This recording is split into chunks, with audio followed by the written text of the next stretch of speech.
we're almost at the last question. Oh no, we're not.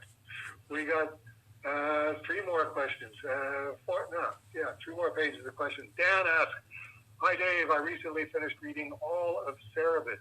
Well, thank you. I kind of liked it. Anyway, I was going to ask, was the mention of Mary Hemingway as opposed to Ernestway on page 117 of Latter Days a typo or something with a hidden meaning? But then I checked and saw page 128 had it as Ernestway. So I'll just ask the less interesting question. How about that typo on page 117 of Latter Days? It'd make for good small talk at least. Yes, that wasn't a typo. That was conscious because it was in the same sense that when I was doing reads, it was here's the real Dave Sim and here's the fictitious Cerebus storyline, and they're going to merge, and reads is going to be the point where the one enters into the other and the other enters into the one. And this was the same thing on the small scale where when I read the part in Mary Hemingway's journal about shooting the warthog and looking at the description of the warthog in her dream, it's like, that really sounds like Cerebus's rabbi. So it seemed to me that was, I'm going to do the same thing, but I'm just going to do it as a throwaway thing, that Mary Ernestway's dream about Cerebus as rabbi, as a warthog, is also Mary Hemingway's dream. This is the meeting point between Mary Ernestway and Mary Hemingway. Thank you for an easy to answer question. That's one in a row, as they done say. Dave Kopperman asks, Matt, I got a please hold 'em. Oh, Matt, this is you saying I got a please hold 'em. No, that's him. Okay, all right. I realized just a little while ago that Glamourpuss and Crumb's art and beauty are, on a fundamental level, twinned enterprises. Don't try and tell Robert Crumb that. Thank you very much, because Crumb's art and beauty is definitely far more better thought of in the comic book field than Glamourpuss is. Both feature their respective creators doing their best pen and ink work of women, using photographic resources, and in both cases, these pin-up drawings are paired with a somewhat ironic narration, as if written by a third person for a traditional lifestyle publication, i.e., these aren't personal essays, but commentary written from the point of view of a fictional or distanced persona. And as near as I can tell, the inspiration was similar for both artists, wanting to just do pure drawing and then contextualizing it with text and marketing it as a comic publication. It's a little difficult to figure out exactly when the two standalone art and beauty issues were released. That would be an interesting question to try and research online, or even if that was the first iteration. But I think it was in the early 2000s, 2002 to 2003.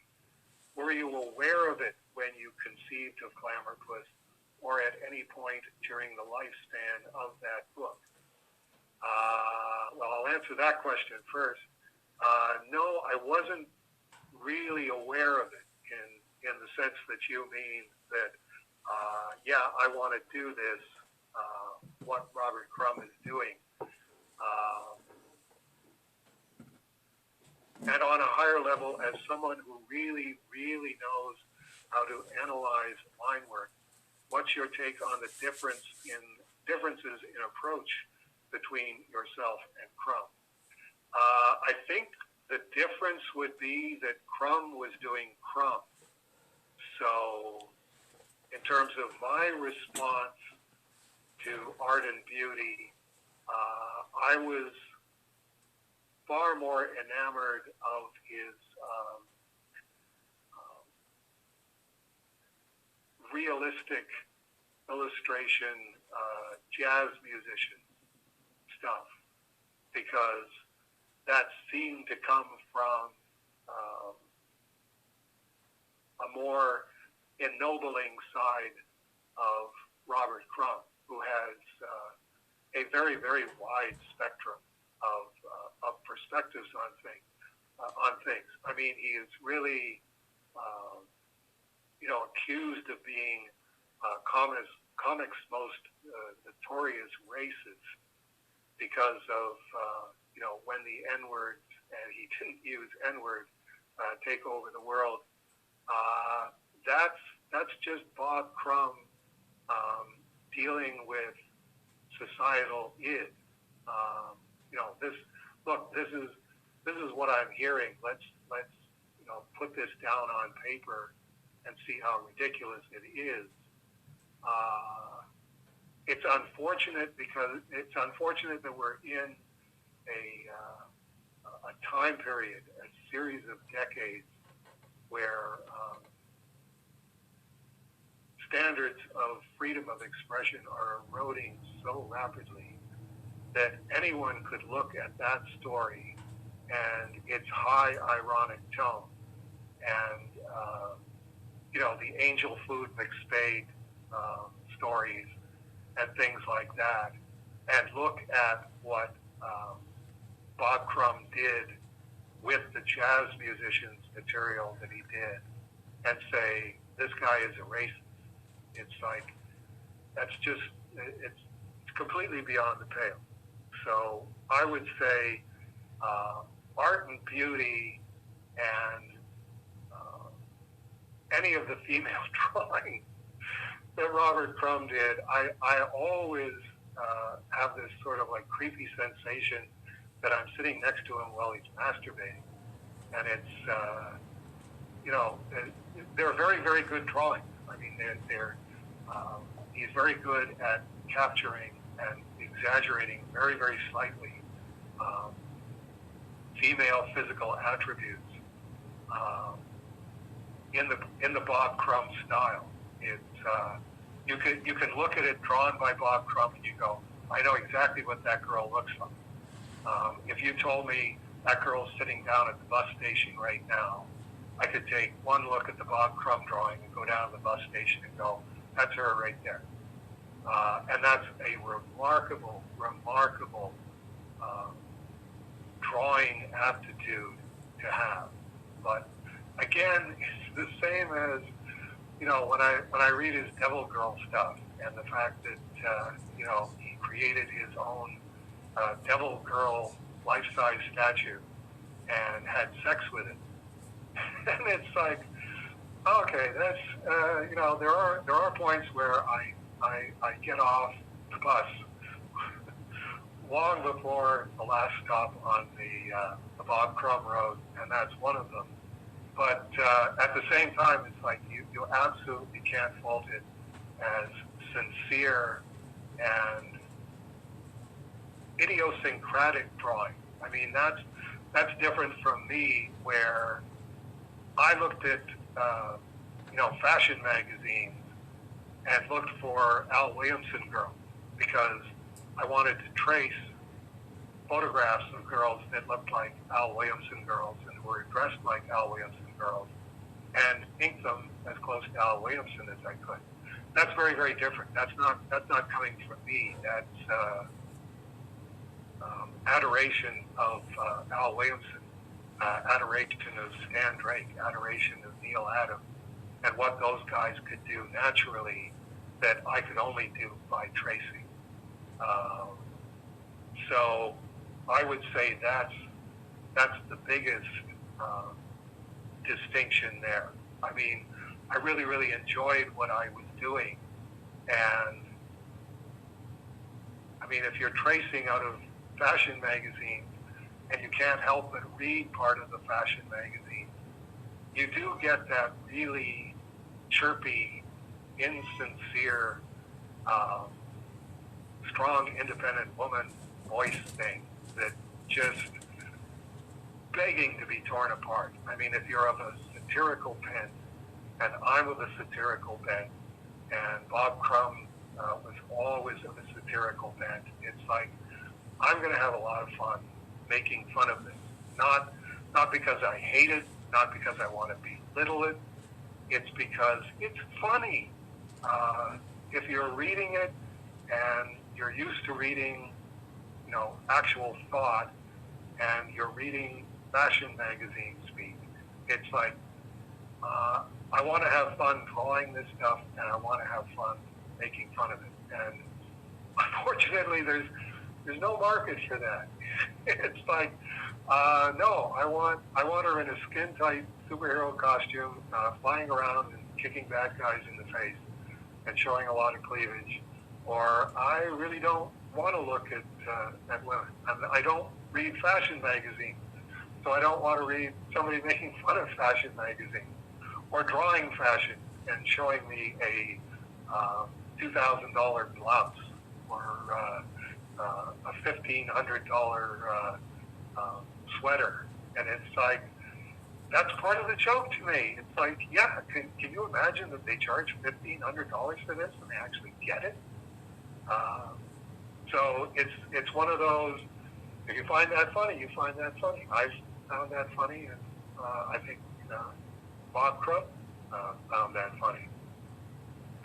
And speaking of Mr. Crumb, sir, Tony Dunlop asks, tacking on to Dave Kay's question, as Dave read Crumb's wonderful and surprisingly respectful, if not reverent, illustrated book of Genesis. And yes, I haven't read it. I got a copy. I forget who sent me a copy of Crumb's book of Genesis. And it was one of those, well, I can't really throw away the Bible, and it is the Bible. It's the first 50 chapters in the Christian and Bible and the Torah. My experience with it was Bob Crumb has a way of getting into my head, and I think getting into everyone's head and making them see things through his eyes. And it's like, I have my own mental images of all of the characters and all of the stories in the book of Genesis, the first book of Moshe. And I read it, I get there once a year. It takes about a year for me to read through the Law and the Prophets, 10 chapters at a time. And it's like, I read parts of it and went, no, if I read too much of Robert Crumb's Rebecca or Robert Crumb's Esau, I'm going to be reading the Bible and picturing Robert Crumb's Rebecca. And I like the Rebecca that I picture in the book of Genesis a lot more than I like Robert Crumb's. But I do have the book of Genesis on top of the bookshelf in not the rectangle office, but the office where I do all of my work. And I have on top of that an illustrated Bible that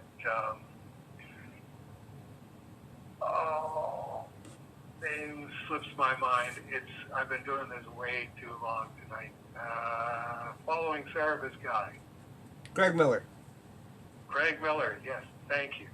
Craig Miller found this oversized hardcover of an illustrated, extremely reverent Bible, which is, I think, all of the Law and the Prophets. So I haven't looked at that extensively for the same reason, because I don't want to be picturing it through that illustrator's eyes. I don't really look at my Gustave Doré Bible illustration for the same reason, because I don't want to be picturing it through Gustave Doré's eyes. But I've got that book on top of Bob Crumb's Book of Genesis, and that's just one of those things that I had to do. I can't. I don't really want Bob Crumb's Book of Genesis surmounting anything else, because he's not a monotheist. He's not a devout Jew. He's not a devout Christian. He did all of that work on the Book of Genesis, and evidently it had absolutely no impact on him, although someone I spoke to recently who interviewed him said, I think it stopped him drawing. I think the Book of Genesis, once he got it done, he just didn't want to write and draw anything else. I don't know if that's true, but that's the best answer that I can give you on that one, Tony. Is I just couldn't let myself see all of these episodes through Bob Crumb's eyes, and it's like there is